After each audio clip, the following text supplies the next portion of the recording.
What is up, everyone? I'm Skratch. Welcome to the channel. This is another Raid Shadow Legends video. Hope you guys are having an amazing Friday. Guys, it seems like we have a surprise event coming this weekend. Actually, more than one surprise event. And we have a champion rebalance. Again, two champions. This time around, they're legendaries. And they're very OG legendaries. And they're finally getting a bit of a buff. Now, we're going to see if that is enough or is not. First, let's start with the surprise events. So, usually, every Thursday we see if we're going to have a summon rush, a champion chase. This time around, we actually did not see that. And all of a sudden, as expected, we do have a champion chase tournament. And it seems like it's Plarium's 16th anniversary. Which, by the way, I completely forgot about it. And we are getting some free goodies, but we're going to get to that in just a second.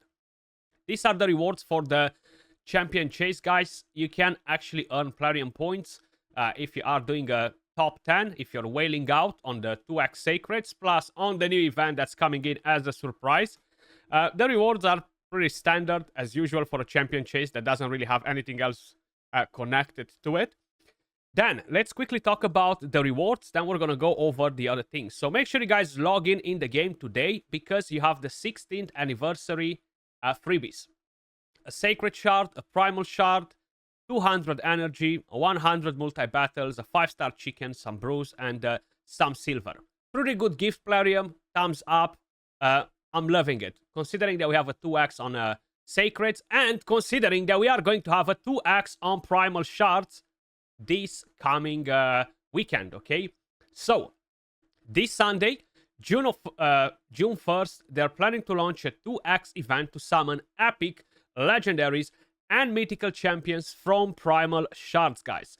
We're gonna have a 1% chance to summon mythicals. This is definitely the best time to open your primals. Now, keep in mind, the fusion is starting only next week, so make sure you guys stay prepared for the fusion if you're planning to do it. Maybe do not open your sacreds. This event comes very often. The 2x primal only happens around 3-4 times a year, something like that, or at least that's how often it happened last year. Maybe they're gonna do it a bit more often this year, but to be honest, I highly doubt it that we're gonna have more than 5-6 2x primals for mythical champions, not just legendaries and all that crap that's irrelevant. So I will definitely open my primals this Sunday. I don't have many. Maybe I will buy a pack. I'll see. They are pretty damn expensive, so I'll think about it, to be honest with you guys. If we're quickly going to have a look at the other surprise event, and that is an anniversary pet. Basically, this time around, we don't have to summon champions to complete this one. It is a bit more painful because we have to do something else, okay? So if we're gonna head over even to the news right here, I think we're gonna be able to find all that stuff. So where is it? General news. No, right here. It's been 16 years since Plarium first started making games. Okay, so we have the anniversary per event from Saturday 31st of May all the way to Wednesday 4th of June. We're running the anniversary per event. This special event will task you with completing event objectives to earn anniversary coins, which you'll then use to explore branching reward paths and unlock rewards. For this event, the objectives will be the following: get gear, upgrade champions. Now, it's very painful, okay? You gotta do a lot of champion training to get this done. Just farming gear won't come anywhere close to it. That's one of the main things that kind of like keeps me on the bench, probably, with this. I'm in a situation, and I know some of you guys will be like, well, these are whale problems. They are indeed whale problems. I have no champions to level up. I have no champions to rank, okay? So while it might not seem a big problem for a lot of you guys, I feel like a lot of other people that are OG players and spenders, whales most likely, are probably in the same situation as me. We don't have what champions to level up, okay? And for me, it's extremely difficult to make a champion training tournament or event. The main thing is they are so common, right? So I am skipping them when I'm out of fusions, because honestly, I can just make food and make food and make food, but that's pretty much about it, right? And when we're not doing it for a fusion, I tend to skip them because I'm at a point where honestly, like even dupes, I have probably 3, 4, 5 copies of the same legendary that I'm not using at rank 6 just because I'm trying to get points. Like look at all of these champions, you see?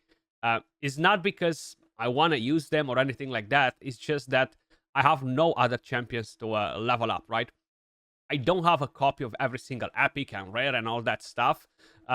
Maybe I should start doing that to get a few more champions up and running. But either way, it's pretty painful. So for a hero pet, you're going to have to do probably like 3x, 4x as much champion training as for a regular event. Because it does require you to get a lot of extra points. Now, of course, you do not have to complete the entire thing. You can skip some of the things and basically just focus on specific parts that will take you to the right rewards. If we're going to go over to the calendar right here, you see we have the anniversary per event. And these are the rewards. Sacred Shard, Primal Shard, Eternal Soulstone, Legendary Skill Tome.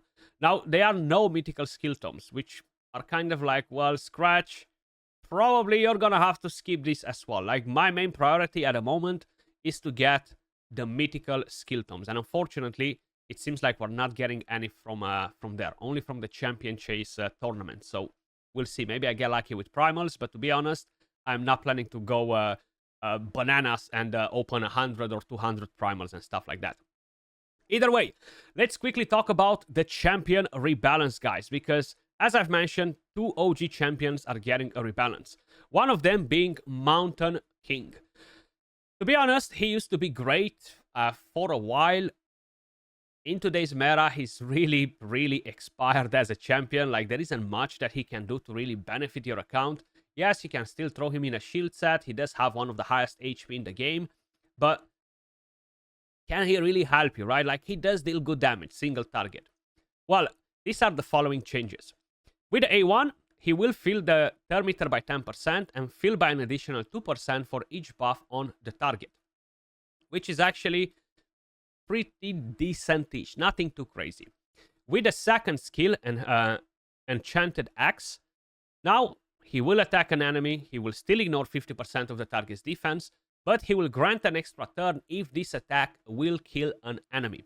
This is actually nice, okay? I used to run my Mountain King in the past in Relentless, and he used to absolutely freaking demolish the opponents, like taking extra turn.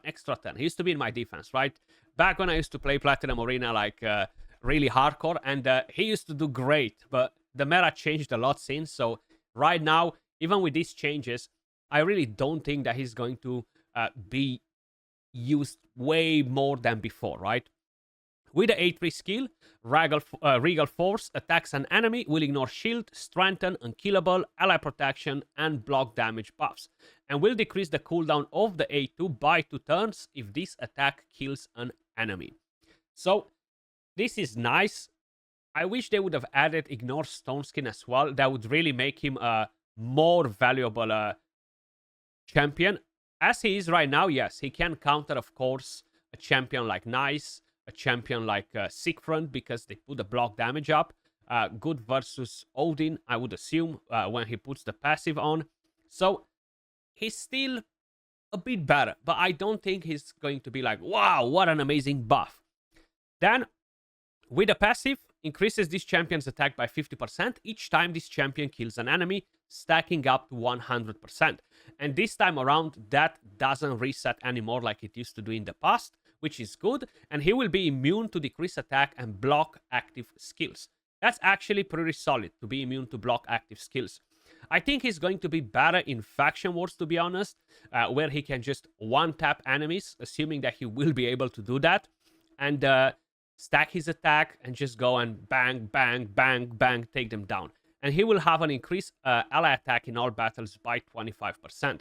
Now, keep in mind, even though he is an attack-based champion, Mountain King does have better multipliers on the HP. So the main priority for you on him should still be a high HP, you see? Damage based on HP and attack. HP and attack. So he has crazy high HP, 31 freaking thousand, right? It's crazy. And good attack as well. So you want to have substats from both, to be honest, but the main priority should still be HP. So that is one of the OG champions getting buff. Let me know what you guys think about him. I think he's better than before, but I don't think he's going to be something absolutely game-changing in my opinion. If he would have ignored Stone Skin with that skill, I would assume a lot of people would start using him in a PvP because he's tanky. He would be great for live arena. Then moving on to the next one, Blind Seer, guys. I actually do not have a Blind Seer anymore.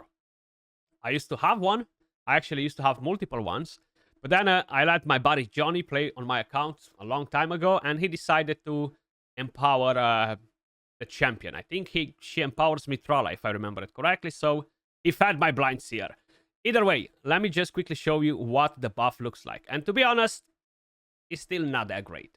So with A1, now she will have 100% chance fully booked of decreasing the thermometer by 10%. Before was a 30% chance to decrease it by 15. Honestly, Allure is putting her to shame with this skill, and she's a Void Legendary. So even after the changes, why they had to decrease it to 15%? Why not leave it to... why they had to decrease it to 10%? Why not leave it to 15%? It's not like, oh my god, she's gonna be OP, right? When Allure does 25%. Either way. Then, with the A2, now she will heal all of the allies by 20% of this champion's max HP, which is actually nice because you're gonna build her with high HP. Also places an immunity buff on all allies for 2 turns. Then places a shield buff on all allies equal to 30% of this champion's max HP for 2 turns. You know what I don't like about it?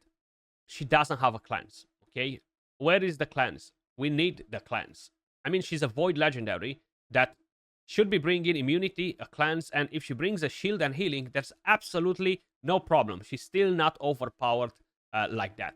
So that's one of my main issues. She doesn't have that freaking cleanse, and because of it, I'm not a fan of these changes. I don't think they are enough, to be honest with you guys. But let me know what you guys think. Then, with the revive skill, the cooldown is actually decreased as well. So fully booked, I think it will be 4 turns instead of 5 as it used to be. Revives all that allies with 35% HP, a block damage buff on all allies except this champion for 1 turn. And then Ascended, it will be 50% HP and 30% thermometer, and will put a block damage on all allies. That's about it, basically, right? So, is she better? Yeah, she's getting the healing. Is that enough? Hell no. I really do not think that this is enough for Blind Seer after such a long time. A lot of people have been waiting for her buff. And to be honest, a cleanse on that A2 skill would have sealed the deal and make this champion a good Void Legendary, okay? As it is right now, yes, she's helpful in Faction Wars, but to be honest, it's just not enough in my opinion. Once again, do let me know what you guys think about the rebalance. Let me know if you're planning to burn all of your freaking primal shards on Sunday. Most likely, everybody will do. I will not touch my sacred shards. I'm just going to slowly build up my stock on Void, Ancient, Sacreds to be prepared for the Chaos Awakens.